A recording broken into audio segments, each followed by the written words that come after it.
This is the Vision 79 podcast, where my friend Sander and myself, Mason, discuss recent developments in our business and our personal growth.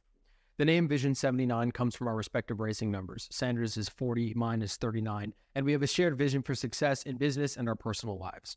Many successful people have started small, just like us, but very few of them have documented their early years. They say often they wish they had, and given we believe in learning lessons from others, we intend to be the first to document our journey from start to finish.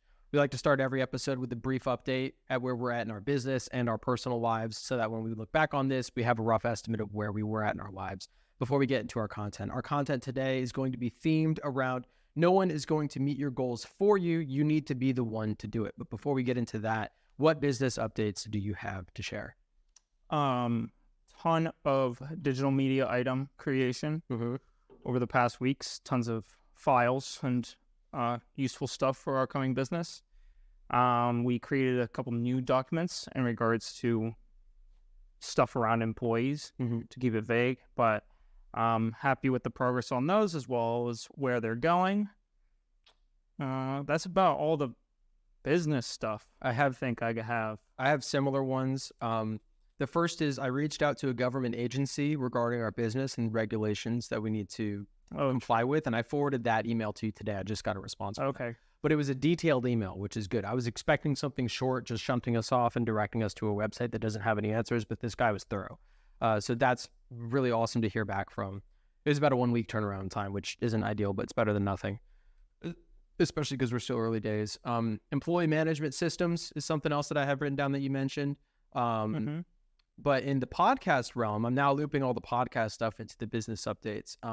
We are restructuring our editing process because editing was taking way too much time out of Sanders' day. He couldn't dedicate enough of it to the business that we're building. So instead of our original and the content wasn't as good. Right. I thought the content was subpar. I'd rather do less that's better than more that's worse. Right. So it was taking too long and it wasn't the quality that we wanted. And so the initial thought was, let's cut down on the length of the podcasts because that takes less time to upload and download.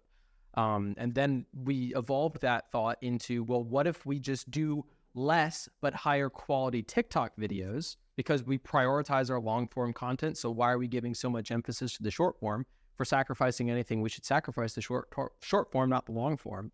And at the same time, if we're making less of them, then we can put more effort into them and make them higher quality. So that's exactly what we're doing. Great opportunity to rework an issue into a solution that's better than where you started, right?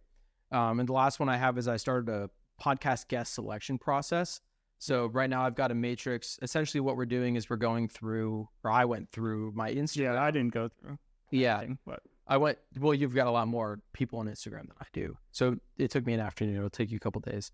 But we go through and I'm looking for people who I believe would add value to the podcast and have, a non-zero following. If they have good value to add to the podcast and they only have 15 followers, they might fall down lower on the list. But there's one guy who I heard back from and is interested in coming on. He's awesome. He's got maybe 600 followers, but he's got really good stuff. So I would like to have him on around the episode 30 mark. But Joe Rogan podcast does not have an application process. It's just whoever Joe wants to have on, which is tough as a smaller creator because it's like I can email Joe Rogan and be like, I'd love to have you on the Vision 79 podcast, and he won't even fucking read it. But if he emailed one of us, we'd be flying to Texas. So and I find that interesting, but I am considering making an application process for our podcast for any listeners who feel they would have valuable input to come on as well. I also think it'd be fun to have a fan on when we have a following, when we have non-zero Spotify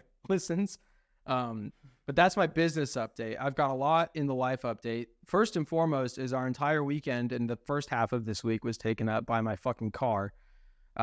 We dropped the transmission to replace the clutch, and while we were in there, we found that we had to drop the oil pan gasket too. So that took fucking 3 days. Yeah. Dropped the transmission, lifted the motor up. Yep. Did a bunch of work. Yeah, but we fucking crushed it. Okay. So everything worked out fine and the car's great. But it just took a lot of time. So we're recording this after work on a Tuesday.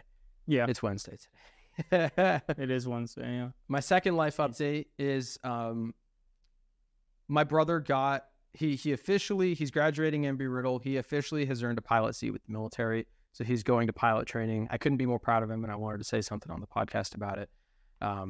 He didn't just meet the goals that he had in front of him, but he excelled and he fucking crushed it. He's like their cadet of the month every month and the leader of the Red Rope Squadron, the like junior SEALs thing they have there. But he's absolutely fucking crushing it. And I know that he's going to go on to probably fly some pretty cool jets. So I need to do more simulator time with you so that when he gets a hot head, we can go to the track and we can introduce friction to his mechanical abilities. Yeah. I've been thinking about that a lot because fighter pilots are like at the height of like cool motor operators, right? But in an airplane, you don't have to deal with friction. So like racing cars, I would argue racing cars is significantly more challenging than flying fighter jets. Having not done either, just thinking about it. Well, there's a lot more, just on the surface level, there's a lot more assists to a plane too. Like it's really hard to get a modern fighter jet to do something that will break it, but it is very easy to get a car to do something that will break it. Right. Well, and also, like the flight envelope is very obvious, and like you say, it has a lot of assists. Well, it has limits too. Like it won't even let you exceed that. Exactly. Yeah. Right. That'd be like a car that's on rails. Pretty much. It's this is what I've equated it to. Being a fighter pilot is like driving a train. It's nothing like that, but compared to racing cars, it definitely is. Which is crazy because growing up, I was always like, oh yeah, racing drivers are cool, but like fighter pilots are way cooler because the jets are going faster and they kill things. So it's way cooler. Yeah, I wanted to be a pilot when I was a kid. Right. I feel like everybody, like even racing drivers start off wanting to be pilots and then they fall in love with racing because you don't race planes really, you dogfight planes. Yes. Have you seen the plane racing? I have. It's pretty cool. It is cool, but it doesn't give me the same like jitters that. It's funny when they go for the bank and then the wings pop off. See, they do fall apart if you push it too hard. But I thought that was interesting. I also got my feedback in from one of my managers, and I wanted to read that on the podcast because it's absolutely glowing. So here's what he wrote. It's glowing? It's glowing. So I wrote him feedback, and it was like half positive, half negative. And the way feedback works at Northrop Grumman is the feedback goes to the manager, and the person who is receiving the feedback doesn't see it. They only see it if the manager chooses to show them. And fuck that. So I just emailed the guy, and I was like, here's the feedback that I wrote for you. Enjoy, right? I wouldn't say it behind your back if I wouldn't say it to your face, right? And so he did the same for me. He said, Mason, here's what I wrote up for you. Please don't hesitate to reach out if you have any comments or questions. Keep in mind that you were always my number one pick to be my right-hand man because this was the job that I turned down and someone else got. Oh, got it. I had the pleasure of working with Mason Yaskovic for the last 3+ months. Based on previous interactions with Mason, I hand-selected Mason to support a stretch assignment that I was leading. If I did not know that he was an associate engineer, that's level 1, I would have guessed that he was a principal engineer, that's level 4. Due to strong leadership skills. Mason also demonstrated great communication skills, and combined with accountability, I was able to build trust and confidence quickly. When I'm working with Mason, I don't see a level 1 engineer, but I see a peer who's capable of picking things up quickly and getting things done. Mason is quick to admit that he doesn't know something, which makes it easy to fill in the gaps. It is something that I really appreciate, and most importantly, Mason doesn't ask the same question twice. And then he's got it broken down into specific attributes. Commitment to delivering quality products. Mason follows the systems engineering principles and always considers processes and standards. Mason welcomes peer review and feedback, which adds to quality work products. I was able to rely on Mason to get the task done right. Punctuality and deadline goal setting. Keep in mind, I don't try at this job. I give maybe 40% effort. Punctuality and deadline goal setting. On many occasions, Mason was able to meet deadlines on time or earlier. Mason demonstrated teamwork by helping others on the team meet their deadlines. Opportunity for improvement, number 1. So this is the negative stuff. Goal setting. Communicating during the planning phase if it's unrealistic to meet the deadline so there's less likelihood of extensions or learning to gauge a little bit better. Really, this is an output of me saying that I can get it done by the end of the week and then not caring and not getting it done. So that's an easy fix. Opportunity for improvement, number 2. Communicate early if not able to attend a meeting. I'm notorious for not showing up to things. There were a few times when the team was looking for Mason and his attendance was desired. Mason is involved with numerous tasks, and it will become more important that it's made clear whether he would be attending or not.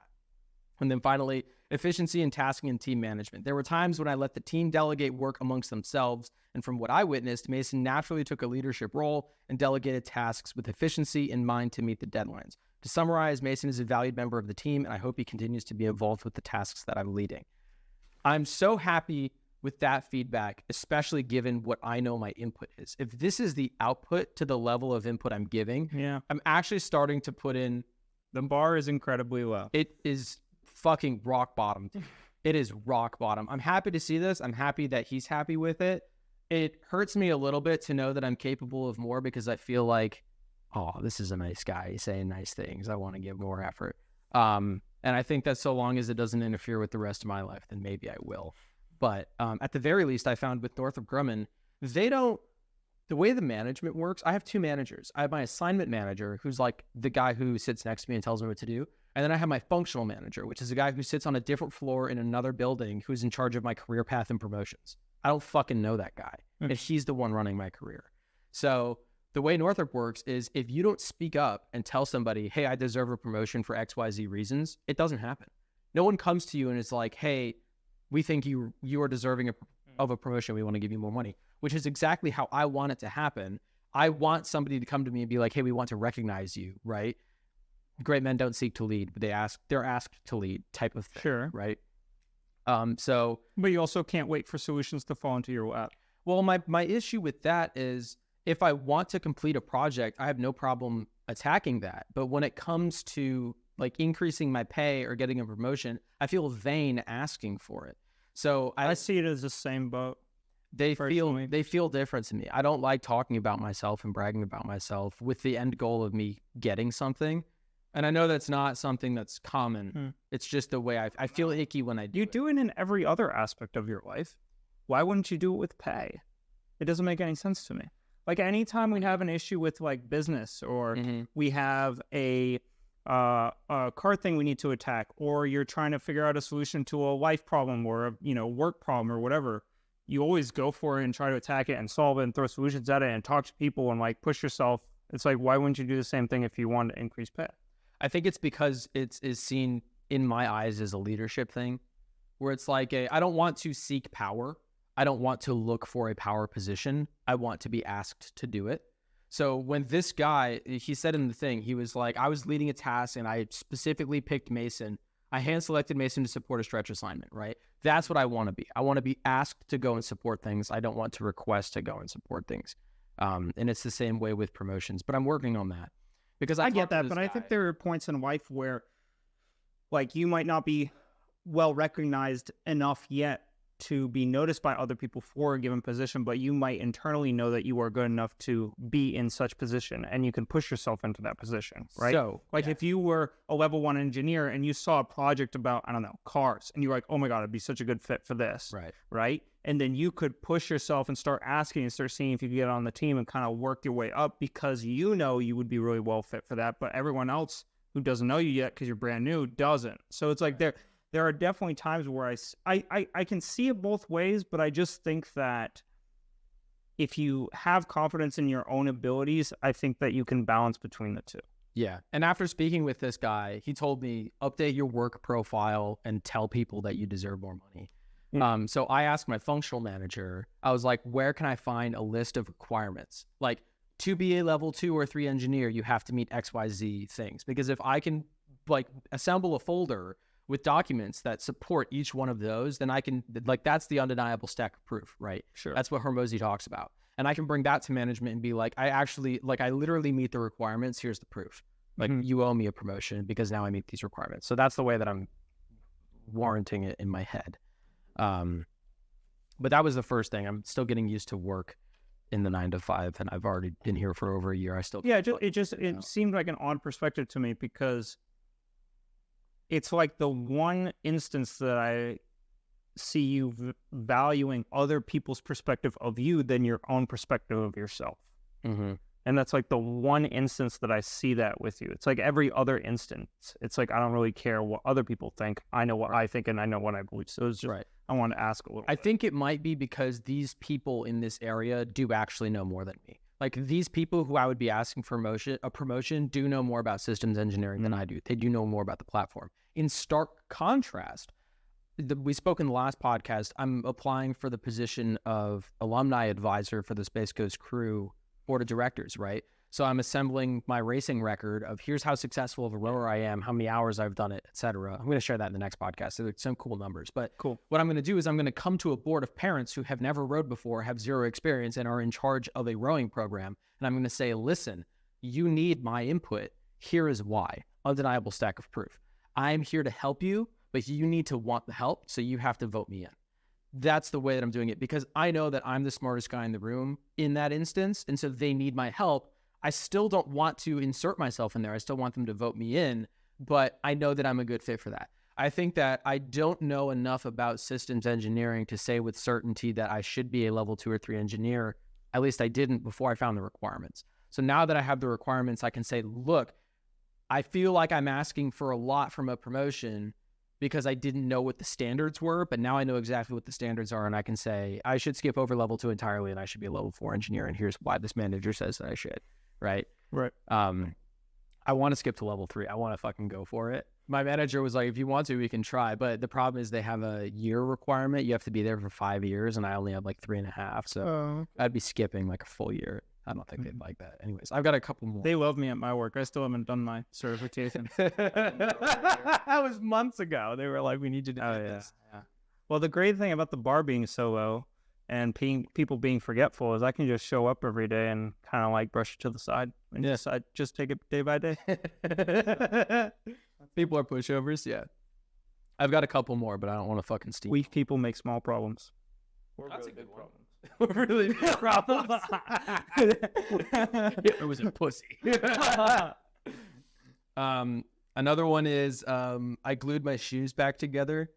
These shoes I bought in February of last year before I started working. No, February 2 years ago before I started working in Northrop Grumman. These are the only pair of work shoes that I've ever owned. These are the only shoes that I've worn into the office for my 9 to 5, and I'm committed to these are the only shoes I will ever wear at the 9 to 5. If I have to duct tape them together, which I've had to do before, or super glue the soles back on, which I did last week, these are the only shoes I'm wearing to an office.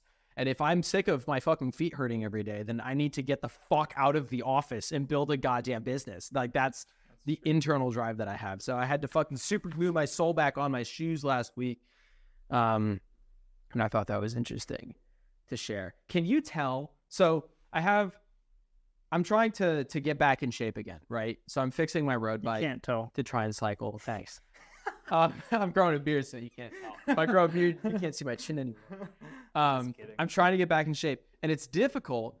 And I realized this weekend because I've been in the 220s, and I've been trying to get down to 215 for like a month, and it's been slow progress, right? Mm-hmm. And over the past 5 days working on the car, I've blown by and I'm at 213 right now. Mm-hmm. And I'm like, what the fuck happened? And I'm checking my Whoop. My heart rate variability went up, which is great. My resting heart rate went down, which is exactly what I want. I'm like, what the fuck happened? Because you were fasting intermittently. No, that's fine. No, it's because I wasn't sedentary, because we were up and moving all day instead of sitting at a desk. But you also ate less too. No, I ate more calories than I did prior. Really? Yep, I ate more calories, and then I ate earlier and later than I normally do as well. It was just more food intake, but I was moving more. I'm not sitting at a desk all day. And so then I started to pay attention. Can you tell just by walking down the cubicle aisle at work who takes the stairs and who takes the elevator? All those motherfuckers take.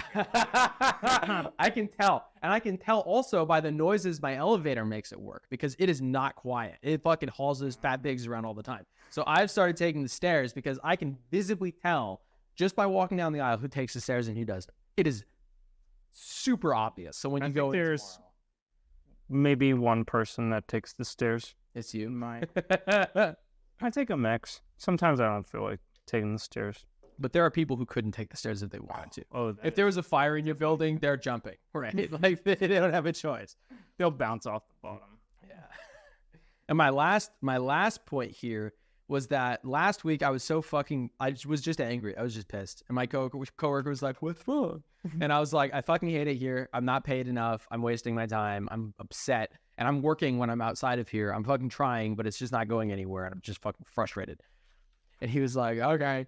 And I was just venting at him. And I was like, I'm calling this broke anger. And it's like sitting on a tack. Because when you sit down, you're like, ow, that hurts. And you continue to sit and you're like, this is fucking uncomfortable. It's not going to kill you. You could try and forget. You could distract yourself by fidgeting with something, and you can kind of make it go away. It'll always be there, but like it's always there. It's like sitting on attack. That's broke anger. I was so frustrated, and I found a Chris Williamson quote today, which interacts with this really well. He says, frustration equals emotion plus inaction. And I feel a lot of emotion every day about this. And I'm taking a lot of action outside of the office, but when I'm at the 9 to 5, I am in action. I'm not taking progress with the business. And that's why I have what I call broke anger. Wanted to share that with you. I concur. Today was a slow and miserable day. I hated it. What life updates do you have? His life over. I worked on your Camaro with you all weekend. And that's pretty much all I got. Okay. Yeah, I mean, other than that, it's just been, I haven't really done any life stuff. Like, I get home from work and then I go to the gym. Oh, I went to the gym every day last week. There you go. That's a good life update. But yeah, I go to work and then I go to the gym and then I work with you at Kraken and Palana. And then I go home, make tea, and go to bed. And then I do that every day. And then this whole weekend we worked on the Camaro. We didn't do anything else. So it's like I don't really have much like life update. When I go to the gym every day. When work is your life and you're living all the time.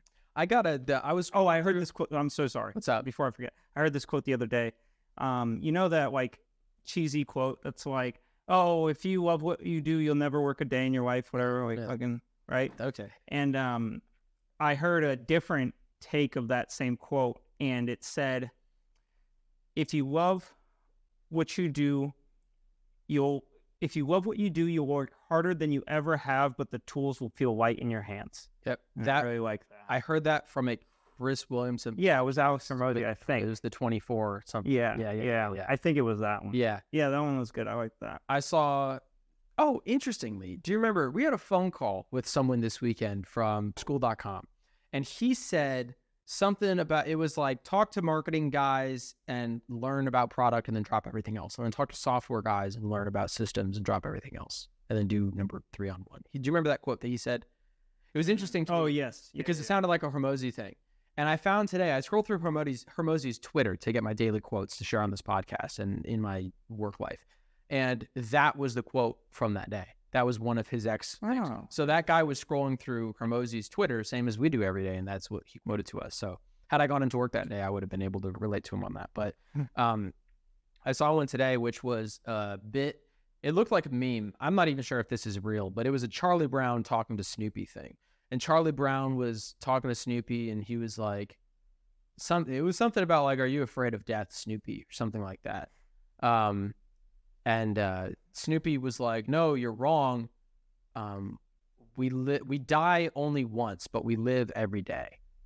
And I was like, oh, that's interesting. It was something to do with like, die. Why are you afraid of dying? You've been dead before. Before you were born, you were not. And it didn't bother you then. So like, why are you letting death afterlife bother you now? Right. But it's interesting because it was like, you only die once, but you live every day. So as long as you live for more than one day, your life to death ratio is above 1 and you're winning. Yeah. That's true. Yeah. Okay.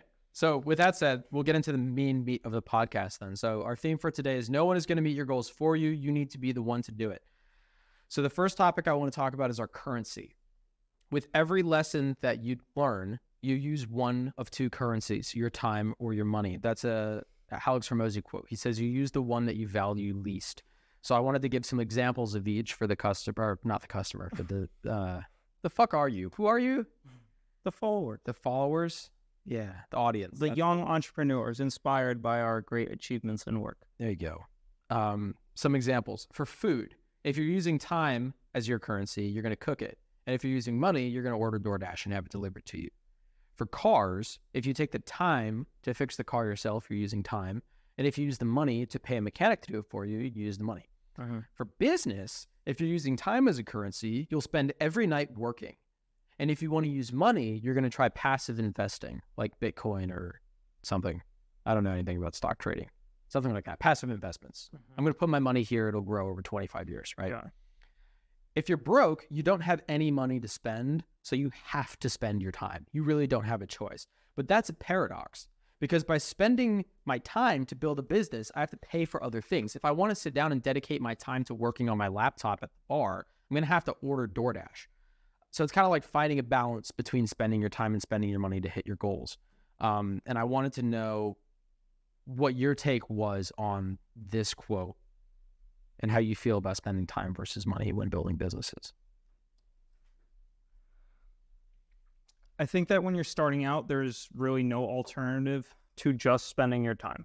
I think that you have to spend a lot of time building it. I think you have to work really hard. I think you have to make a lot of sacrifices to other stuff that you could do, like go out and party with your friends or have fun on a weekend at a club or stuff like that. I think there's some sacrifice there, but, you know, I see myself occasionally using money instead of my time for certain things. For example, Sex. like what? Sex. Yeah, I'm kidding. You know, it's so funny you mention that, because when you asked me that, the first thing that fucking popped into my head, I was like, it's so much cheaper to buy porn than fucking have a girlfriend. But I didn't want to say it. But now there you go. I don't know if it is. I don't know if it is cheaper to buy porn. It depends on how much porn you buy. It fucking is. You gotta fucking go out there and spend time, like 8 hours a week. Oh, we're talking time. Okay, you're right. Well, I mean, if your time is money too, to some extent, right? Right. Like if you go equate it to, like, I make, I don't know, $30 an hour, and I got to spend 8 hours a week. That's $240 a week. So I essentially have like a $240 porn budget a week, which I don't spend that much on. I don't spend anything on porn. Definitely not. What was your actual example? Before I derailed you? No, you're good. There are certain things that I definitely do spend my money on instead of my time. For example, I spent money on really good tools so that I could save time. But it, you know, obviously I had to work to pay those tools off and stuff like that. But that saved me time, but I had to spend some money to save me that time.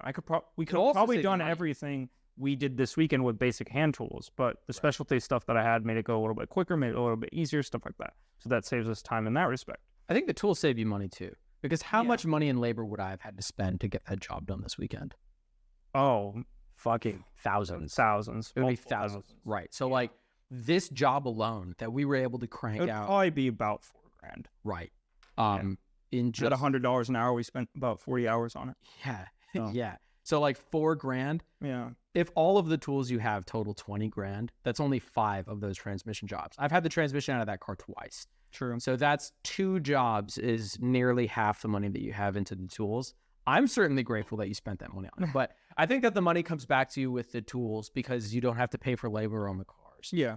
Another example that I have too is that I will buy courses online of things that I want to learn, although I could find all of that information for free by seeking it out, but it saves me time if I have it in a condensed format that's easy for me to read, understand, and take notes on, instead of hunting it down from a bunch of different links, trying a bunch of different stuff, filtering it out into what I think is right, and then trying it and then assessing it. Like, that's a lot more time consuming. Although it's free on the internet, by spending, I don't know, $20 a month on this course structure, I can get that information that's already been filtered through and has been proven to work and just apply it to myself. So that's a way that I spend money to save time. Right. So there are certain things that I value money less for, depending on like the money to time ratio. Right. There are certain things that I value my time less when, you know, like for example, working on a car. I'm not going to pay a shop $120 an hour when I have a full set of tools and the capability to do it myself. Right. So, you know, it just depends on what you're tackling. But in terms of business, I think that people don't spend their time. They have all these preconceived notions of like, oh, like, you know, work smart, not hard. And I'm like, well, yes, there is a point where you work smart, not hard, but there is a lot of hard work that comes before working smart. Dave Ramsey says I only have to put my money in a high yield compound savings account. I'm going to be a millionaire by the time I'm 40. Yeah, and I'm fucking by that point, a loaf of bread will be like $400. I've really come around on Dave Ramsey. Dude, do you know what shrinkflation is? No, I know what hoflation is. Have you heard of that? No. You don't know what hoflation is? No. It's the theory that men. Dude, Harris hasn't taken office yet. What are you talking about? we gotta cut that. No, we're not cutting that. What'd you say? Hoflation is that it's the idea that men have to work 4 times harder for women that are 25 times worse than their parents were. Like the women their dad had the option of. Men have to work 4 times harder to get women that are 25 times worse than they were 30 years ago. Define worse, because they're way hotter now. Oh, are they? Or are the pictures just better? Have you seen pictures of back then? Have you walked down the I think if you put someone from like the 30s or the 40s against someone from today, both naked, I think they'd be pretty equally hot. Like you could find 10s in either. A dude from today and a woman from the 30s, probably. I don't get it. Women were not always so delicate and petite and feminine. Oh, I think they're more attractive women back then. I think there were a couple, but I think there are more now. Really? I think so. I think the clothing and pictures just got so much better that it's like more visible and known. I don't feel like people are actually like that much more attractive today. I think it's is worse just attractiveness, or is it also like money making ability and interpersonal relationships? I think they categorize worse as in like, I think the main things they look at are fitness level. You could be like tit size. No, like fitness level. Can they suck a golf ball through overall attraction, loyalty to partner, number of partners before marriage, stuff like that, I think is what they're referring to. And I'm like, I don't know if there's like an exact statistics. It's just like a general thing. Like, oh yeah, men have to work 4 times harder for someone who's 25 times worse than what their dad would have had the option of today. Interesting. Yeah. I think that the social realm of dating and marriage has changed a lot since like the 1930s. Like I think that the values are different, like super different, and the bar is a lot. I think that more people have more now than ever before. So like a girl today might be like, I'm not gonna go to college because I'm gonna just find a guy who's in financing. You've seen the TikTok sound where it's like looking for a guy. Oh yeah, right. Blue eyes, well, something. Yeah. That mentality works today, but in the 1930s, you could go your entire life without ever seeing somebody with over $1 million, because the internet didn't exist and job opportunities weren't so plentiful and et cetera. It took more to get places. Like your best option is like, oh, can the man that I'm going to marry drink the most beer in my hometown on a Friday night type of thing, like a hometown hero type of story, I think. So I think that it's changed a lot. But shrinkflation is, in the context of food, is what I saw today. Do you know what Toblerone chocolate is? Yeah. Apparently, the gap between the pieces of chocolate has gotten larger. Yeah, so the pieces of chocolate are smaller, but they sell it for the same price, if not more. So the whole... Oh, I have heard of this concept. Yeah, the holes in bagels are larger, etc. It's like you essentially are getting the Oreo filling is less. You're getting less, but paying more. That's shrinkflation. Yeah. I can't remember why I brought shrinkflation up. I guess I just thought it was interesting, but it had something to do with Dave Ramsey. I can't fucking remember. Living is expensive. I used to really hate Dave Ramsey because our mantra is work until your nose bleeds and then get a towel and keep going. And Dave Ramsey's is you need to get a job and settle down and like fucking slow down. And the term slow down is our kryptonite. And I used to really hate him for that. But I realized in the Hormozy podcast with Dave Ramsey that we are not Dave Ramsey's audience. We are very different people from his audience.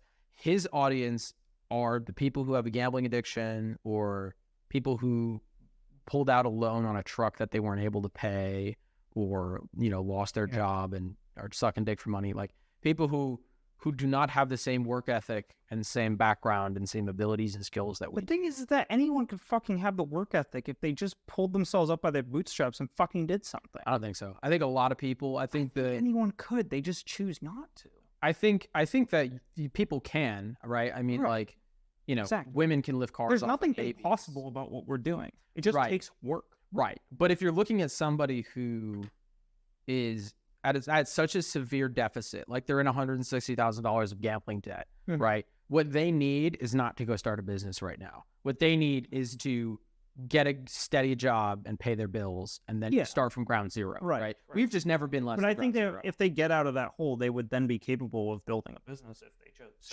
Sure. If they chose That's my point. Right. So a lot of the content that we indulge in is ground zero and up. That's the content we're making. This podcast is for people. If you have very little to no debt, lots of interpersonal communication skills, some good work ethic, this is for you, right? Right. If you are $200,000 in debt, haven't paid taxes in 3 years and are behind on your child support payments, right? Do not listen to this podcast. It's not for you, right? Go listen to Dave Ramsey. But I think that Dave's perspective is much more conservative than what we are interested in. But that doesn't make it not valuable. It's just I think it's valuable for the right person. Exactly. I just personally not going to help me out. It's just not personally something that I'm seeking. Right. And he speaks a lot about the high yield compound interest accounts and whatever, because what people who have a problem spending way too much money doing, like gambling and drugs, is put it someplace you can't touch it where it's not going to go down. Yeah. Which is a safe bet. But the people like us who don't have that problem don't have to put our money there. We can spend it somewhere else, or even just save it to pay for food to give us the ability to go start a business without having an income. Right. But when you're starting a business, Hormozi says, when you start a business, everything is hard and inefficient. You have no skills, no money, and no friends. You only have time. And you have to invest time inefficiently to become efficient. Yeah. You can't skip it. It's what creates skill, money, and connections that makes it easy. And I think that's interesting because the whole paradox here is that even if we're spending our time building the business, I can't just sit on my laptop and work nonstop because I need food. So I have to DoorDash. I have to work on my car. So I have to pay for a mechanic, etc. So even when you're dedicated to spending only your time, you still end up spending money. So the dilemma that I'm going to ask you is, how do you determine when to shift directions from spending your money to spending your time? If me paying for the thing to happen is greater than what I make per hour, I do it myself. How do you calculate what you make per hour? Because this hour, you're not making any money. But I could, how I think about it is if I could have stayed at work an hour later and made an extra $30. Got it. Or I can leave early and pay someone else to do this. Is it worth it to pay someone else to do this? Got it. So your number's like 30. So it's like, essentially, I think about it, okay, if I didn't spend an hour doing this, I could do an extra hour of overtime, which is $30 for me, about. Okay. Right? So that's how I think about that. Got it. That's why I don't pay a mechanic to work on my car, because it's $120 an hour, which is 4 times that. Right? So it's like, I can justify 4 hours of my time for 1 hour of their labor. Right. So it's well worth it. Even if I get stuck, it's well worth it for me to do it myself. Right. That's how I think about that. But if it's like something like, DoorDash, and I'm having a super busy day that day and it costs me $10 for delivery, and it's going to take me 30 minutes to drive there and back, I'll pay the $10 for delivery because, there and back for 30 minutes would be $15 of my time. So then I pay for that delivery. Right. My function is shift to spending your time if it will save or make you money. And the way that you determine saving or making you money is, well, if you're making money, it's going to put money in your pocket. And if you're saving money, it's less than that $30 an hour threshold. And if you shift to money, if it will save you time that I can use to pursue making money.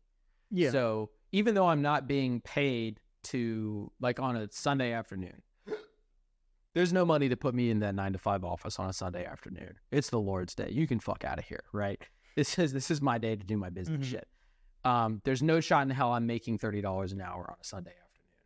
But if it's going to allow me to get a little bit closer to starting our business, then I'll spend the money on the DoorDash, right? Right. I think that many people have issues not understanding when to spend what money and why they need to save or not save.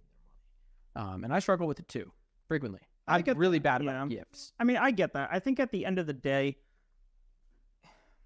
if you end up spending too much time thinking about like spending your time versus spending your money, you're ultimately wasting time that you could be just working. Like, that's honestly, I don't mean that in a rude way, like, at all. Right. It's just like, and I'm guilty of it too, because I think about, okay, like, what's the better move here? What do I choose to do? Like, or do I, buy this course, or do I listen to a more variety of podcasts and try to get it free? What do I do? But it's like, if I spend like an hour, figuring this shit out, I'm like, I could have just made a choice, right, and gotten 55 minutes of that hour back. But you know, if you spend an hour every day deciding if you should DoorDash or not, right, you're wasting a ton of time. But if you spend 2 hours listening to the Vision 79 podcast, we'll teach you the function to make that decision. And then 55-minute decisions every day turn into 30 seconds. Mm-hmm. And that's the value that we bring to our people. That's fair. That's fair. So Alex Ramosi has another topic. But Alex, I really don't have time. Okay, you're right. And you'll never achieve the success you want. And it's not your fault. That's right. Does that feel better? Right. I didn't think so. And so that blends beautifully into our second topic, if you don't have anything else to add on the currency, time versus money. Yeah, I do have one thing. Okay. Are you blending this into everyone has the same amount of hours in a day? Sort of. No. I'll make one quick comment about that. And then no. We can take time. It's okay. No, I'm going into the responsibility thing. Let's do your thing first. Okay. It's still related to the currency topic. Yeah. Well, on that quote too, everyone has the same amount of time in a day. Mm-hmm. So to claim that you don't have time to do something, you just don't know how to prioritize your time or make your time work. Right. That is the fundamental problem in that situation. You have the time. Everyone has the same amount of time every day. And someone got farther than you did with less time and less money than you did. So fucking just work at it. You'll get there. Takes a little bit of hard work and faith, but just believe in yourself and keep working at it. You'll be fine. Something I do to help push myself to make the most of my time every day is I keep myself accountable either by external metrics or internal metrics. So I'll have like reminders on my phone, which is like an internal metric of like, okay, I want to hit this, this, and this. An external metric would be like, okay, I'm going to tell you at 7 p.m. today that I'm going to send you an email when I finish at midnight. That forces me to do three things. It forces me to send the email. It forces me to work until midnight, and it forces me to do something, right? So that's an external metric that I place on myself early in the day, that no matter how tired or how unmotivated I feel, I already told someone else who is counting on me that I would do that thing, so I'm going to follow through with that thing. Mm-hmm. So I use like strategies and stuff like that to push myself to keep going and keep working and progressing a little bit every single day. And as a final note, I think it's amazing how many people will say they don't have time and then completely waste the time that they have. Completely waste it. But I need time to recover. If you need, I'll put this as politely as I possibly can. Maybe don't. Maybe give it blunt. If you need time to recover, you're just not, you are putting yourself in a frame of mind that is making you incapable of working. It is not productive to convince yourself that you need a break. There's so many people who even convince themselves like, I need a break from my break, or like I just took this break and then I have to take a break to get into like the next phase thing because that break was for this last task I did, and then this pre-break is for the next thing I'm going to do. Like fucking just sit down and work and do something. Mm-hmm. Like you don't need a break from a break. You don't need this like relaxation rest period with 5 stones laying on your back and a hot spa massage. You just need to fucking sit down and do something. Like it's not that complicated, right? And I say this, because people convince themselves with their words and what they think is the truth. They convince themselves to become a certain person. And you can change that person. But if you're going to continue to sit there and think that you need a break from this, or you need this, or you need that, you are going to convince yourself to be a weak and unproductive person that will not get to the place that you are dreaming of getting. Do you know how I determine whether or not I need a break? When you can't work anymore? I play a scenario out in my head wherever I'm at, and I think to myself, let's say I'm at the bar. If I'm sitting at the bar and someone opens the front door and opens fire into the bar, do I have the energy to hide under a table or fight back or do something, or am I just going to sit there and wait for it to come to me?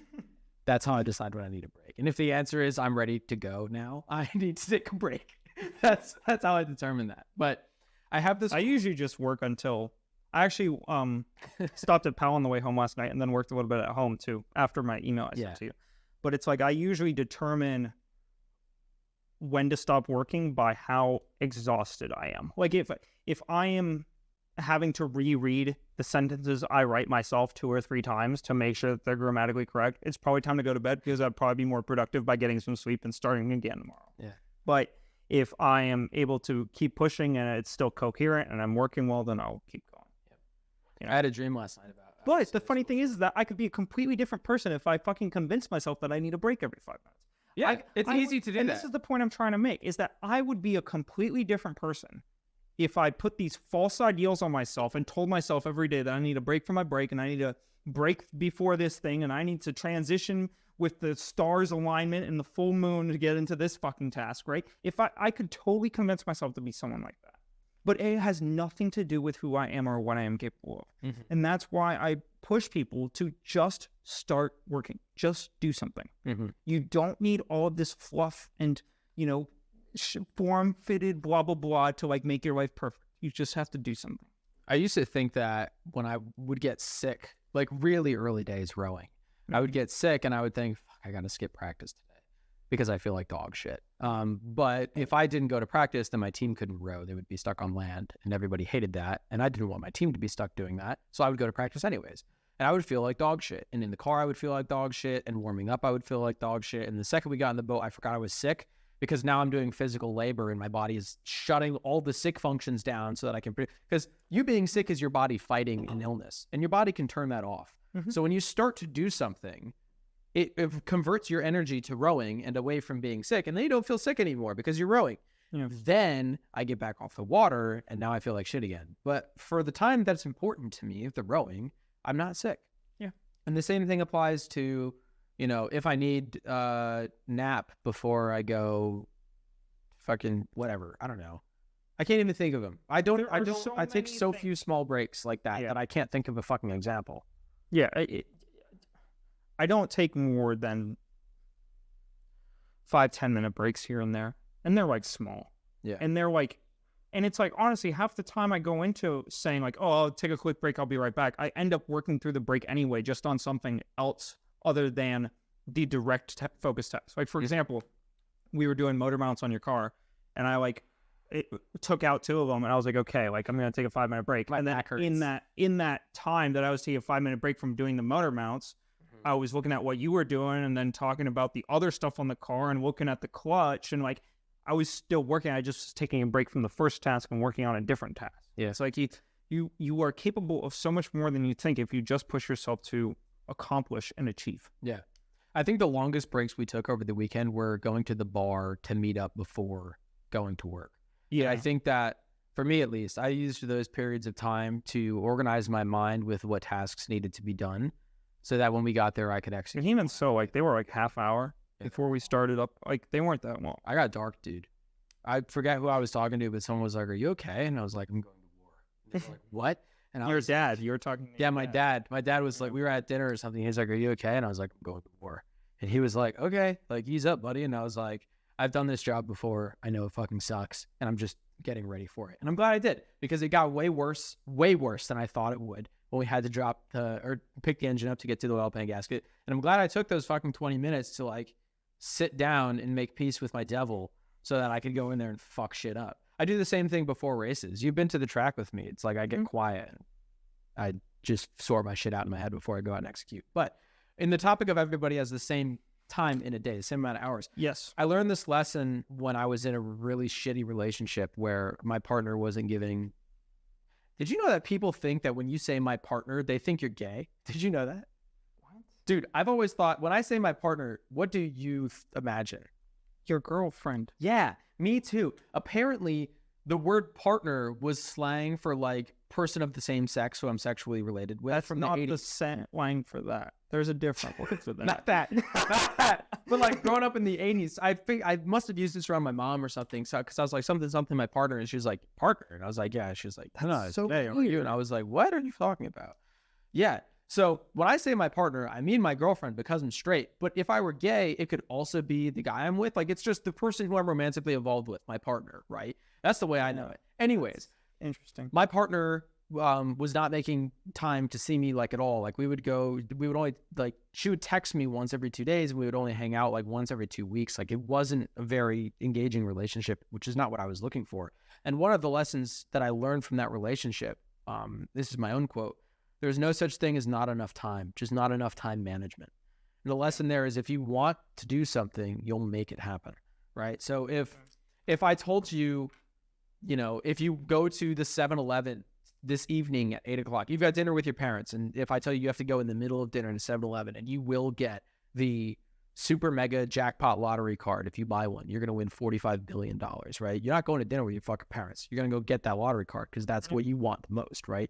So you make time for things that you want to do and you let things that you don't want to do go by the wayside. And if you find yourself doing things you don't want to do, realize that you're paying the opportunity cost for the things that you would rather be doing. Exactly. That is a cost that I had to pay with my last girlfriend, which is like, at the end of the day, like, I just didn't care enough about the relationship to give up on my dreams for it. Right. And like, that's where it cut down. And she was upset because I loved my dreams and my business and my goals more than I loved her. And it was like, well, tough shit, I mean, the time commitment wouldn't work for me because I cared more about the things I loved than I cared about her. And I think that's just the harsh reality of it. Yeah. And I don't think it's so harsh, right? Because ultimately, it's honest. Ultimately, I think in relationships in particular, if somebody doesn't want to be in a relationship with you, that means they don't want you. And why would you want to be with somebody who doesn't want you? It's kind of a prerequisite. Like, I want to be with someone who likes me. I don't want to be with someone who doesn't like me. So if someone falls out of love you with could still like someone and care about other things more. Right? Like, I can still like my girlfriend, but love my dreams more than my girlfriend. No, I mean to say from your girlfriend's perspective. Like, it's not a harsh reality that you like things other. It's like just reality. Like, it's not that hard. Because if you ultimately are like, hey, I like you, but this other thing is more important than me. If I hear in a relationship my partner say this other thing is more important than you, and that doesn't sound good to me, so you're putting something else above me and I don't like that, then all of a sudden you're not a person I want to be with, because I want to be with somebody who puts me above everything else. Is that how you actually feel? No. But okay. Speaking out loud in a relationship, in that scenario, she wanted somebody who would put her above everything else. Right, exactly. And I am not that person. Right. And so it's not harsh, so it's okay. Not even really something else that I loved more than her. It's that I loved myself more than her. That's the real, like, the actual deep truth of it, is because I am my goals and my dreams and my passions and my life. Right. So it's like, I love myself more than I love you, which I think is kind of like a given for most people. At least I think so. Like, I think most people love themselves more than they love anyone else. Like, I'll rephrase that. Most developed, adult, mature. Most mature people who have gone through a lot of self-growth will end up loving themselves more than they can love, or potentially more than they can love someone else. I think most even if they don't realize it, I think that could be true. Because if you are in, like, a firefight, like, your gut instinct is to save yourself. Right. Everyone's gut instinct is to, right? You have to consciously, yeah, exactly, right? Like, even for the people who are depressed and, hate themselves. Even people that need a break and are ready to be shot, like my example. Yeah. But yeah, it's the self-preservation. I think that many people frown upon that because it's not the virtuous thing to do. It's virtuous to put others before yourself. And I can understand that in certain scenarios, but at the end of the day, your primal reaction will be self-preservation and keep yourself okay. Absolutely. And so when you hear about people dying in protection of other people, that's a service, and that's to be respected because they did put themselves above, or they did put other people above themselves. Yeah. But that doesn't mean that was their gut reaction. That was an intentional choice they made. So I think for you to have a gut reaction of loving yourself more than others is totally natural. And I think that dependent on the scenario and the type of person you want to become, your decisions make the change. And there's nothing wrong with not protecting others and surviving. I mean, people feel survivor's guilt, but sure, I don't think there's anything wrong with that. I think it's a neutral. And I think that if you die in service of others, then that's a great service. I don't think you should be looked down on for not doing that. Unless it's your dedicated job. There have been school shootings where the school resource officer goes to the parking lot and waits for the police to show up. And it's like, your entire job is to protect other people. That's a different scenario. But anyways, more on currency versus time versus money. No. Okay, topic 2. Hormozy says, but Alex, I really don't have time. Okay, you're right. And you'll never achieve the success you want. It's not your fault. Does that feel better? Right? I didn't think so. So by saying I do have time, but I'm not choosing to spend it the way that would make me the happiest, You're not taking responsibility.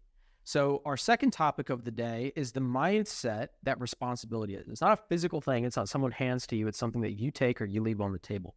Inheriting responsibility for anything, regardless of fault, gives you the power to fix it if you take accountability. So I have some examples. Example A, you go out and party the night before an exam. You fail the exam. There's two reactions you can have to this. Reaction number one, the professor made the test harder than he needed to, and he's a dick. I had many college exams that went this way. Reaction number two, I need to prioritize studying over partying. In this example, your actions directly related to the outcome. This isn't chance. This isn't influence from other people. This is, I made this decision to not study. I went and partied. Example B, the girl that you're dating cheats on you and you break up. Key difference here. She's the one cheating, and the shitty thing is happening to you, not by your own means. You're not responsible for it, right? Mm-hmm. So reaction number one, shunt the responsibility, because really, in actuality, if we're looking at this logistically, it's not your fault. That girl was a whore, and I'm better off without her anyway. Or, and this is the whole point of the topic that we're making, reaction two, accepting responsibility even when it wasn't yours to begin with. How can I relay to romantic partners that loyalty is important to me? And do I have the strength to turn away a girl who doesn't share that value? Because let's face it, 9 times out of 10, cheating happens for a reason, and you can tell that reason if you're trained. So train yourself to see those things and train yourself to communicate better. The difference is, in one, you're accepting responsibility that wasn't yours, which most people don't want to feel because they're really afraid of taking responsibility for something that wasn't their problem. They don't want to be blamed for something they didn't actually do. Yeah. Even though by taking that responsibility, regardless of fault, it gives you the ability to do something about it. 100% agree. People would rather blame others for their problems than themselves, because if the problem is their fault, then they made a mistake and they have to fix that. Right. And it sucks because people through school and through college are taught that if they make a mistake, that's a bad thing, right? And they're not taught if they make a mistake, they have the opportunity to fix it and make themselves even better than they were before. That's not really something that's like a core fundamental value, right? It's like avoid mistakes, not make mistakes and then figure out how to get better, right? And I think that's sad, because if you make mistakes and then try to learn from them and get better, you have the opportunity to grow and better yourself. But if you just avoid mistakes, I think you'll end up walking a path of extreme caution, where you will be very boxed into what you can grab easily. Right. Like, you never push yourself out of that box effectively. Yeah. Because to push yourself out of the box, you have to make mistakes, and then you have to learn, and then you have to struggle, and then you have to be upset with yourself because you made a mistake, and then you have to figure out how to do it better. Right. Right. And so I think that's a harsh reality that a lot of people don't want to face. And I think there is a big opportunity on the other side of that mental barrier. Yeah, I agree. I saw a quote today from Hermosi, which was, the only thing losing teaches you is to not lose again. And that's interesting, because I think losing is different from failing. So if you take a test and you fail the exam, right? Did you lose or did you fail? They're different, because winners win and losers focus on winners. So when the difference between failing and losing comes in is this. I think that in order for you to lose, you have to commit a series of failures, right? So for my studying example, you failed to sleep well the night before. You failed to study for the relevant material. You failed to bring a pencil instead of a pen to class. These 3 failures caused you to ultimately fail the exam, which is a loss. You've lost. So the lesson there should be, I don't want to not perform well on my exam because I just lost that race, for lack of a better term, right? I just lost that exam.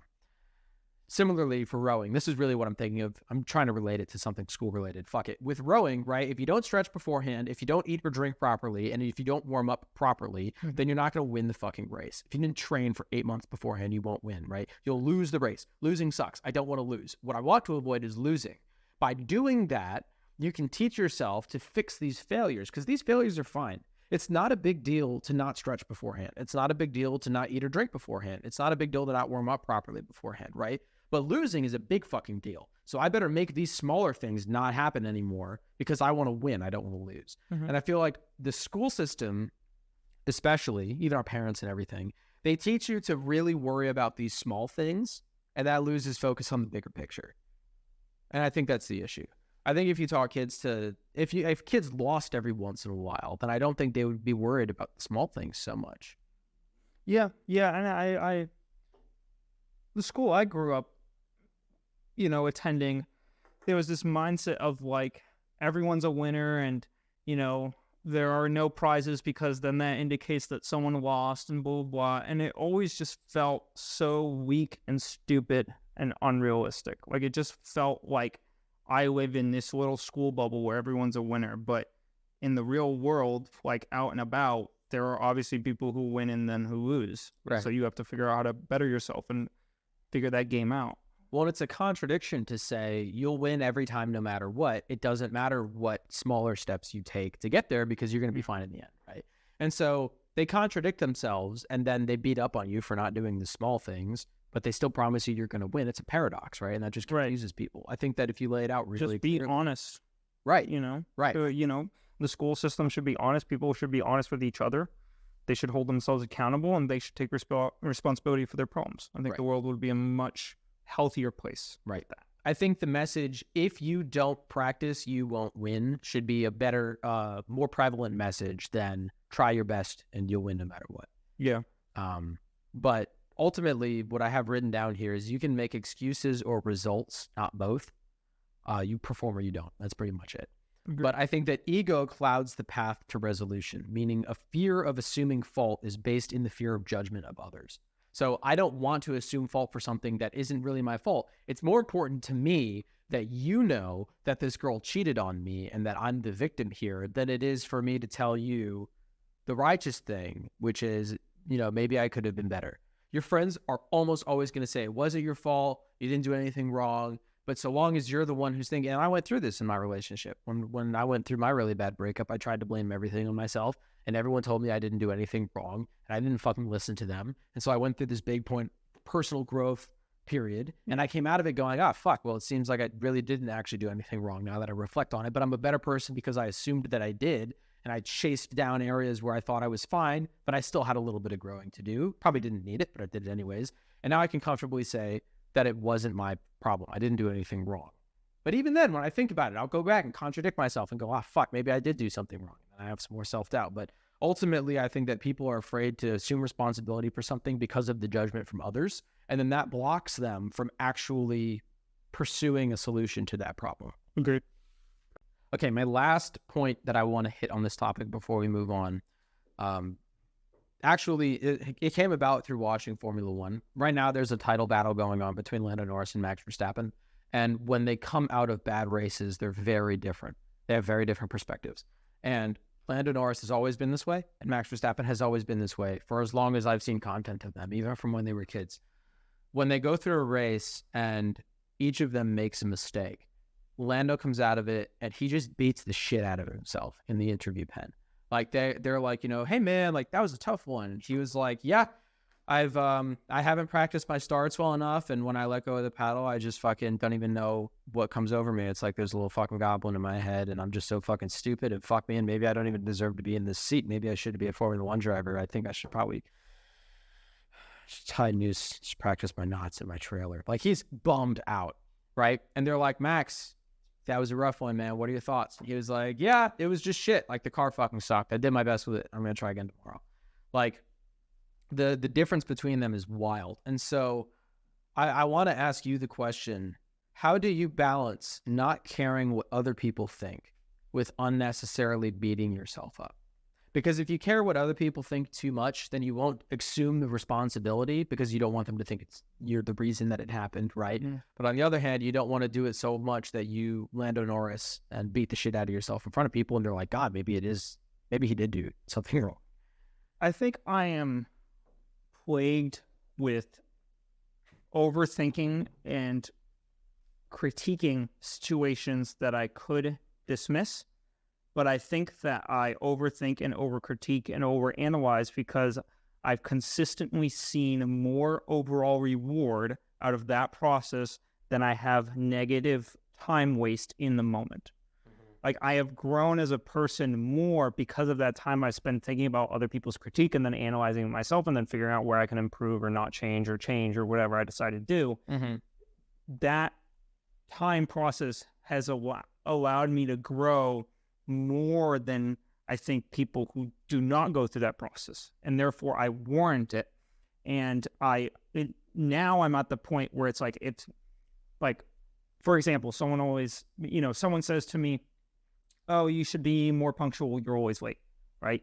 I had let's say I had a hypothetical scenario 3 years ago when someone said the same thing to me, and I analyzed it at that time, and I came to a conclusion, right? If someone brings the same thing again up 3 years later, I might think on it again, but I won't think on it as much as I did initially because I already kind of came to a conclusion or whatever, right? Or I balance my time. This is just an example, but it's like I figure out how to balance my time between being late or being on time, or what's most important to me and stuff like that, whatever, right? Just an example. But I think that it is important to think critically about other people's criticisms, but it's important to stick to your values and to also understand the values that you have and why. If someone brings something up and you cannot explain it or rationalize it to either agree or disagree with them by using your values, then your values are not strong enough, or maybe they have a point and you should reassess,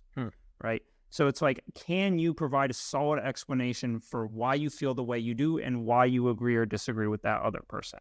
And if you can, then that's good. It's good that you took time to figure that out. It strengthens yourself, but you still hold your perspective. And if you cannot figure out an explanation for why you disagree with them or even agree with them, then maybe you should reflect back and figure out what your values are and figure out why you feel the way you do. It's just I think it's important to have mental explanations and critical thinking for the things that come up in your life. Interesting. How do you feel about it? I think the inflection point comes about when you pass judgment on yourself. So if I tell you, hey man, I really don't appreciate you being late for XYZ. Sure. It sounds so. Not so much lately though. You've been really good about it. Yeah, I've been good. But if I'm like, hey man, I don't appreciate you being late XYZ, and you go, oh fuck, okay. So I've been late before. I've thought about it. I'm late again, and then I'm late again. There's a pattern here. I need to not be late. I need to figure out how I'm not so late in the future. That is the Max Verstappen way of thinking. This is happening. I don't want it to happen. How do I get there? Right. The Lando Norris way of thinking is, this is happening. I'm a bad person. I should kill myself. That's it. It passes judgment. It's, I'm a bad person, or I'm not good enough, or I'm not worthy because of XYZ reason. You see, I think the combination of both is good, at least to some extent. I think if you were to be like, hey, Sander, like, you got to not be late anymore. If I was like, damn it, like, I fucking suck at this, right? That's like the Lando mindset. It's like, I fucking hate the fact that I'm always fucking late, but hold on. Let me figure out a concrete way to fix this because this is causing X, Y, and Z problem, and I can change this because I can change myself. Yeah. It's important to load on I suck at this and I'm bad at this, but I can fix it because I'm in control of my own emotions and how I go through my life, right? So I think both is important. This is beautiful. This is going to flow so well into topic 3, which is great because I didn't have a transition, but you fucking nailed it. There you go. I think that the key here is the sentence, I can change it. Because I do not get the feeling from Lando Norris that he thinks I can change it. Right. And for Max Verstappen, it is overwhelming. Like, oh, he's not going to let that happen again. Like, he is his fucking lesson. But I think that the value in thinking that you suck is that it elicits an emotional response to get you to do something, which I refer to as motivation. Our third topic of the day is the difference between motivation and discipline. Sure. So the subtitle here I have is giving up or getting distracted halfway through your goal will see you fail every time. You need something to drive you to push through that second half to actually hit your goal. Because if you just give up when it gets hard, what's the fucking point in starting? Never start. Yeah. But people use motivation and discipline. I think they interchange it way more often than they should. Even people like David Goggins, I've heard a couple things from him, and I don't think that the distinction between motivation and discipline is there. Because David just feels go. Like, there's a devil in his brain that makes him do it every day, right? I think he's just super disciplined. I think it's both. I think that David Goggins is one of the people who has a little bit of motivation all the time because he's angry, which is interesting. Actually, I was listening to someone speak about Italian Ferrari fans in Formula One. And they said, when Italian or when Ferrari wins in Italy, the joy that you feel from the people is overwhelmingly positive. It's just love. There's so much love in their hearts for their team and their country and their fellow man, and they are just full of joy. Mm-hmm. But when American teams win, it feels more like misplaced anger. It feels more like, fuck yeah, we fucking did it. Fuck those guys, we're the best. And it's not love and it's not joy. It's like positive spite. It's really different. And I've reflected on that, and that's such an interesting distinction. And now I've started to think about, when my favorite people win whatever sport I'm watching, what do I feel? Because sometimes it's joy and sometimes it's the misplaced anger. And I'm now starting to pay attention to which is which. And it's an interesting distinction. I'm going to work on that and come back with it. But that is an interesting point. Yeah, it really is dependent on the sport and who it is in my relation to that person. But the difference between motivation and discipline, I have definitions for each that I'd like to share. The definition for motivation is eliciting an emotional response to utilize adrenaline to complete a task. So when you're motivated, your quarterback gives a speech in the locker room to amp everybody up, and you're like, yeah, I'm motivated to win. I'm feeling something. I could fucking lift a car off a baby. I could fight a train. I'm amped up, right? Mm-hmm. Discipline is completing a task when it is required, regardless of emotion. Yeah. This is, I'm waking up at 5 a.m. on a Tuesday alone. I'm going to put my running shoes on and I'm going to go run because I said that I was going to do it, and I don't feel like doing it. The two are very different. And I've heard David Goggins say before, like, I wake up in the morning and I stare at my shoes and, I'll stare for an hour, but like, I'm not cutting the run short. I'm going to go anyways. And I guess that, the important work is done when no one is watching. So this is an assumption that I'm making. But I assume that when David's looking at his shoes, he is amping himself up, because I've never seen him run emotionless. He always seems to run and be like, fuck the haters, like that kind of thing. But maybe that's an unfair assumption.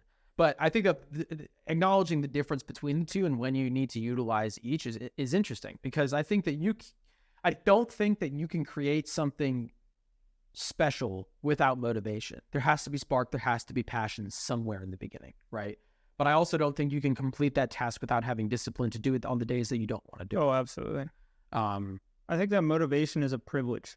And if you are motivated to do whatever you're doing, that is such a gift and that is such a privilege, because there are so many fucking days where you will not feel motivated, and all you have to do is be disciplined. Yeah. And so take the motivated days and cherish them and enjoy them, because there will be many days where you are not motivated, but it still has to get done because the work does not do itself. Right.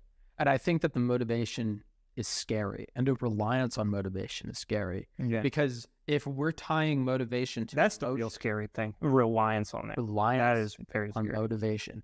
And I've made a connection that if you rely on motivation and do not have not sharpened the knife of discipline, you don't have that tool. You only have motivation. And when you have motivation, you need emotion to work. And when you're working on something, if I'm working on project A so long that I don't feel that emotion anymore, and then I see this woman in a red dress and I feel something, I'm going to want to switch. And Hormozi talks about a woman in a red dress all the time. As you start to succeed in business, when you hit the point where the work is critical, but it's boring and it sucks, when you hit that wall, on the other side of the wall is the success that you're looking for, but you have to push through that wall. And when you hit that wall, at a certain point, you're going to find a woman in the red dress who is beautiful, illustrious. She tells you the grass is greener over there, to stop pushing so hard on that wall and come over here. And you're going to turn and you're going to start walking towards her, and you're going to hit another wall. It's going to suck, and then you'll find another woman in the red dress. And you just keep getting distracted with the easier thing. And I think that having a dependency on motivation to work makes you more susceptible to the woman in the red dress. Absolutely. Absolutely it does. And I think it's sad because there's this idea of like, you should only do what you love, and you should always feel passionately, and you should always seek enjoyment and pleasure and fun. There's like this trend in modern society that the more dopamine hits you seek, the better your life is. And I think that's very dangerous because it completely pulls you away from discipline and hard work, right? And I think that's scary, and I think it's sad because it makes weak people, I think, the people who cannot push through hard times. And I think it's disappointing because there are many good things that come out of just being disciplined and working hard and not always seeking these little pleasure moments and these little dopamine hits and other stuff like that. And it's disappointing and sad. I think that's why a lot of people don't get what they want out of life. I have another interesting connection. Mm-hmm. This is another assumption that I'm making, but I think it's one that probably holds water and we'll see through our years in business. I think that the most successful people are motivated way more than they are disciplined. And they're motivated way more than other people because they're motivated by something else. Most people are motivated by Ferrari, by women, by alcohol, by yachts, right?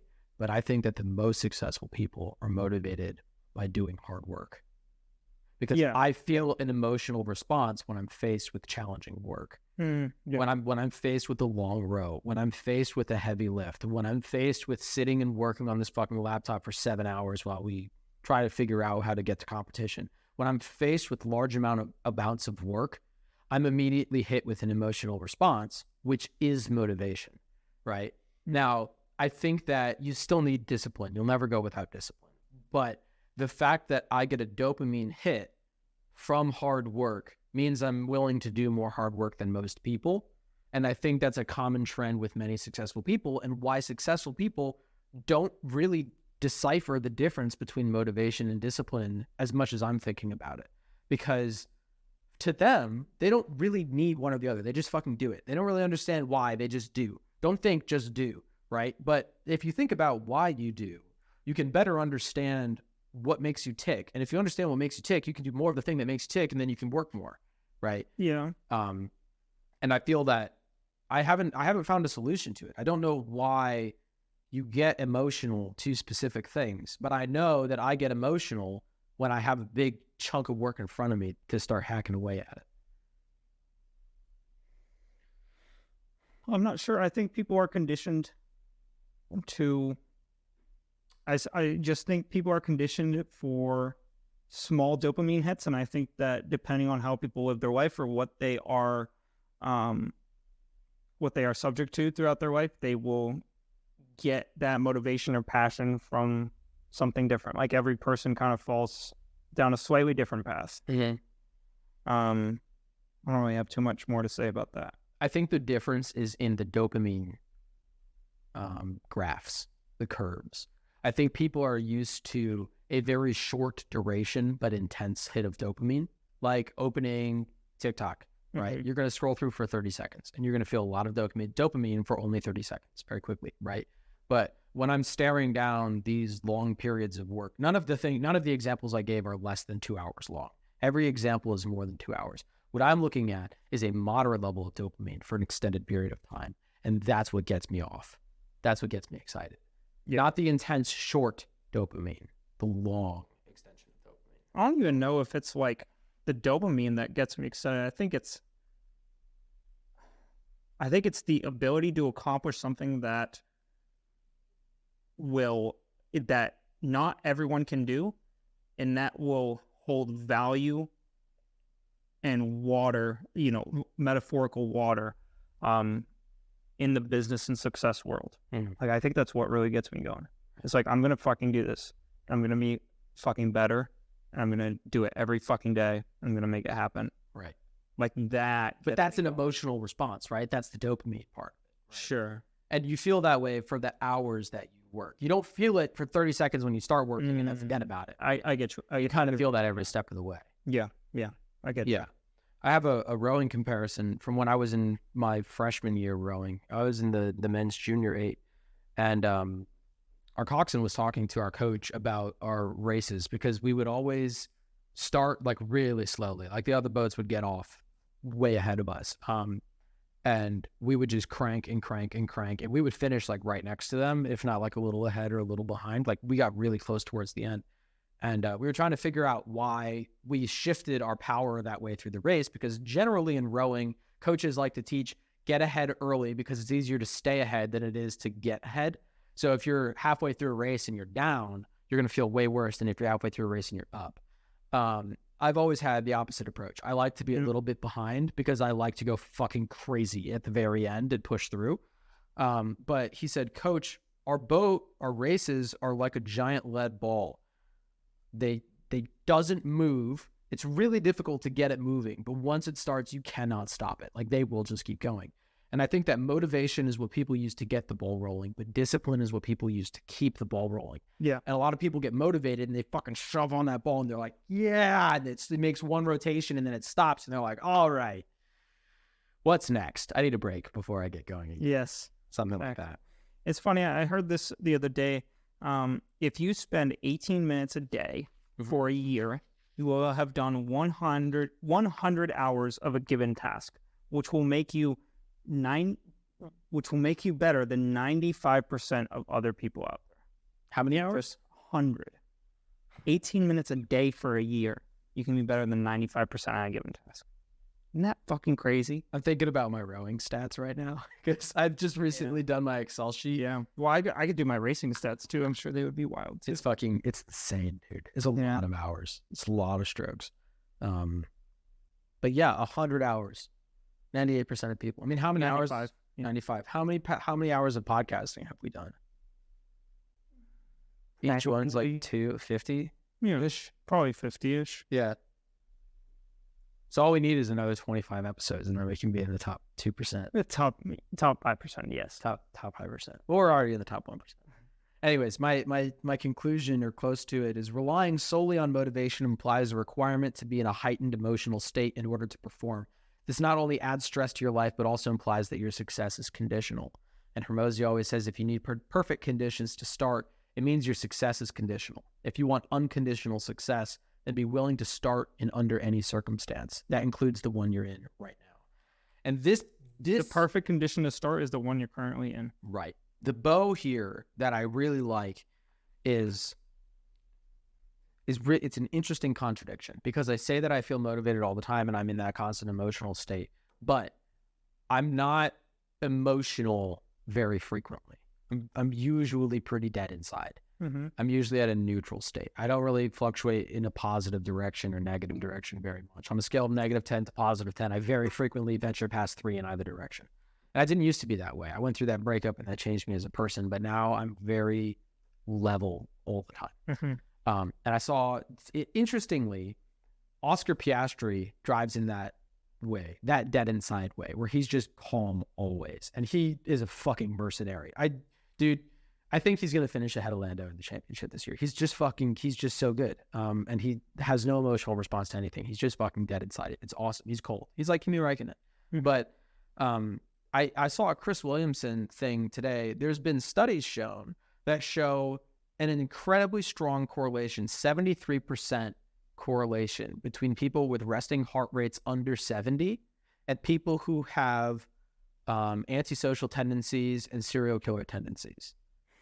Interesting. So if you have a heart rate under 70, a resting heart rate under 70, minus in the 40s, then you have a higher likelihood, or the people who do these acts are more likely to have lower resting heart rates for antisocial tendencies and serial killer tendencies. Huh.